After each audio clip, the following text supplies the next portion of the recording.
महाराष्ट्र की राजनीति से इस वक्त की बड़ी खबर आ रही है। मुख्यमंत्री ने धनंजय मुंडे का इस्तीफा मंजूर कर लिया है। महाराष्ट्र में मंत्री पद से धनंजय मुंडे ने इस्तीफा दे दिया है। इससे पहले हमने आपको बताया कि सूत्रों के हवाले से ये जानकारी मिल गई थी कि धनंजय मुंडे इस्तीफा दे सकते हैं, क्योंकि लगातार विपक्ष भी उनके इस्तीफे की मांग कर रहा था। अब बड़ी खबर ये महाराष्ट्र की राजनीति से जुड़ी हुई कि मुख्यमंत्री ने धनंजय मुंडे का इस्तीफा मंजूर कर लिया है। ये सरपंच संतोष देशमुख हत्याकांड से जुड़ा हुआ मामला इसलिए है क्योंकि जो हत्याकांड का मास्टरमाइंड है वो करीबी बताया जा रहा है मंत्री धनंजय मुंडे का, और ऐसे में लगातार विपक्ष इस्तीफे की मांग कर रहा था मंत्री से। और अब खबर ये कि मुख्यमंत्री ने मंत्री धनंजय मुंडे का इस्तीफा स्वीकार कर लिया है। महाराष्ट्र की राजनीति में लगातार हलचल हम देख रहे हैं और इस बार ये सरपंच हत्याकांड मामला है। महाराष्ट्र की राजनीति से इस वक्त की बड़ी खबर, सीएम ने धनंजय मुंडे का इस्तीफा मंजूर कर लिया है। मंत्री पद से धनंजय मुंडे ने इस्तीफा दे दिया है। संतोष देशमुख हत्याकांड का आरोपी मुंडे का करीबी बताया जा रहा है, जिसके बाद से ही लगातार विपक्ष टारगेट कर रहा था और विपक्ष लगातार इस्तीफे की मांग कर रहा था। अब धनंजय मुंडे ने इस्तीफा दे दिया है। इससे पहले हमने आपको तस्वीरें दिखाई जब धनंजय मुंडे के घर के बाहर सुरक्षा के इंतजाम किए गए थे, क्योंकि लगातार लोग उनसे मुलाकात करने के लिए पहुंच रहे थे। रौनक, कुछ ही देर पहले हमने ये खबर ब्रेक की थी और अब पता चल रहा है कि मुख्यमंत्री ने धनंजय मुंडे का इस्तीफा स्वीकार कर लिया है। देखिए, निश्चित तौर पर सुबह ही एनडीटीवी ने ये खबर दर्शकों तक पहुंचाई थी। मुख्य तौर पर जिस तरह की तस्वीरें कल चार्जशीट फाइल होने के बाद सामने निकल कर आई, उससे दबाव कहीं ना कहीं धनंजय मुंडे पर बढ़ गया था। और अब से कुछ देर पहले ही धनंजय मुंडे के पीए है प्रशांत जोशी, जो कि उनके बंगले से उनका इस्तीफा लेकर मुख्यमंत्री देवेंद्र फडणवीस के पास पहुंचे थे और मुख्यमंत्री ने धनंजय मुंडे का इस्तीफा जो है वो मंजूर कर लिया है। निश्चित तौर पर एक बड़ी खबर महाराष्ट्र की राजनीति से इसे कही जा सकती है। मुख्य तौर पर अगर देखें तो विपक्ष जो है विधानसभा के बाहर लगातार इस बात को लेकर हंगामा कर रहा था, आंदोलन कर रहा था।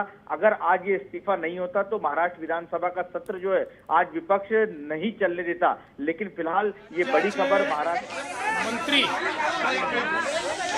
श्री धनंजय मुंडे यांनी माझ्याकडे आपला राजीनामा दिलेला आहे। त्यांचा राजीनामा मी स्वीकारलेला आहे आणि पुढील कारवाई करता तो माननीय राज्यपाल महोदयांकडे पाठवलेला आहे। त्यामुळे मंत्री धनंजय मुंडे यांना राजीनामा स्वीकारून या ठिकाणी मुक्त करण्यात आलेलं आहे। आज महाराष्ट्र के मंत्री श्री धनंजय मुंडे, इन्होंने अपने पद का इस्तीफा मुझे सौंपा। मैंने ये इस्तीफा स्वीकृत किया है और अगली कार्रवाई के लिए मैंने ये इस्तीफा राज्यपाल जी के पास भेज दिया है।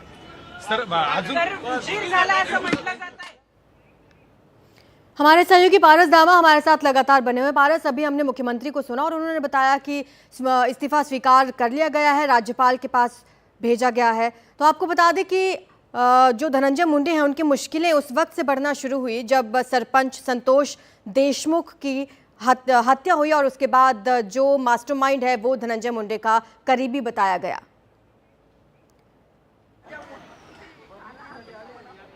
हमारे सहयोगी अभिषेक अवस्थी हमें ज्यादा जानकारी देंगे। चीज की बहुत सारी थी।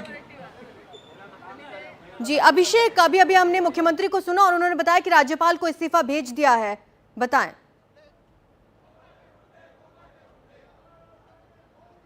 देखिए, कल जिस तरीके से फोटोग्राफ्स जो चार्जशीट में थी उसकी जो स्क्रीनशॉट वायरल हुए, उसके बाद सरकार पर दबाव बनता नजर आ रहा था। और कल रात में जो बैठक हुई अजीत पवार और मुख्यमंत्री के बीच में, उसमें साफ तय कर दिया गया था कि धनंजय मुंडे को इस्तीफा देना ही पड़ेगा। इस वक्त हम महाराष्ट्र विधानसभा में मौजूद है। आप देख सकते हैं कितना आक्रामक रुख अपनाया हुआ है महाविकास आघाड़ी ने, जो तकरीबन जब से ये घटना घटी है तभी से लेकर धनंजय मुंडे, जो कि इसके अंदर जो वाल्मीकि कराड़ है उनके जो करीबी माने जाते हैं, धनंजय मुंडे जो मंत्री है, उनका इस्तीफा की मांग लगातार कर रही थी। और आप इस समय देख सकते हैं तीनों पार्टी महाविकास आघाड़ी एक साथ आकर शिवसेना उद्धव ठाकरे की कहे, कांग्रेस कहे या एनसीपी, तीनों शरद पवार गुट तीनों मिलकर राजीनामा की मांग कर रहे हैं, इस्तीफे की मांग कर रहे हैं। और इसी बीच मुख्यमंत्री ने आके स्पष्ट कर दिया कि मुझे इस्तीफा मिला है, मैंने इस्तीफा मंजूर कर लिया है और आगे की कार्रवाई जो होनी है उसके लिए मैंने राज्यपाल को इस्तीफा भेज दिया है। हालांकि इस पर कांग्रेस आक्षेप भी लगा रही है कि गृह मंत्री के पास अगर ये सारी जानकारी थी, अगर वो फोटोज थे, तो इतना देर क्यों लगाया, नैतिकता के आधार पर जल्दी से जल्द पहले क्यों नहीं इस्तीफा लिया गया। लगातार आक्रामक होते हुए दिख रही है। आपको यहाँ पर मैं फिर एक बार दिखाना चाहता हूँ किस तरीके से लगातार यहाँ पर प्रदर्शन किया जा रहा है महाविकास अघाड़ी द्वारा और जिस तरीके से मांग की जा रही है, वहीं हम बात भी करने की कोशिश करते हैं। हमारे साथ सर क्या कहेंगे, एक तरीके से अभी चीफ मिनिस्टर ने तय कर दिया कि इस्तीफा मंजूर कर लिया, क्या ज्यादा देर हो गई? बहुत देर हो गई है और इसका मतलब ही ऐसा है कि जो विपक्ष पहले दिन से कह रहा था उसके बाद में तथ्य था। इतने दिन बचाकर उन्होंने क्या साध्य किया और साथ ही साथ में हमको ये भी देखना पड़ेगा कि इतने दिन राजीनामा न देने के कारण आरोपी को मदद हुई है क्या और ये केस में कोई ढिलाई हुई क्या, ये सब विषय को लेकर हम विपक्ष बोलकर जिस तरीके से फोटोग्राफ्स वायरल हुए हैं उससे समझ में आ रहा है कि कितनी क्रूरता से सरपंच की हत्या की गई थी। और यही दिखाता है कि किस तरह से नेक्सस लेते रहेंगे। फिलहाल मुख्यमंत्री ने इस्तीफा मंजूर कर लिया है और आगे राज्यपाल को भेज दिया गया है।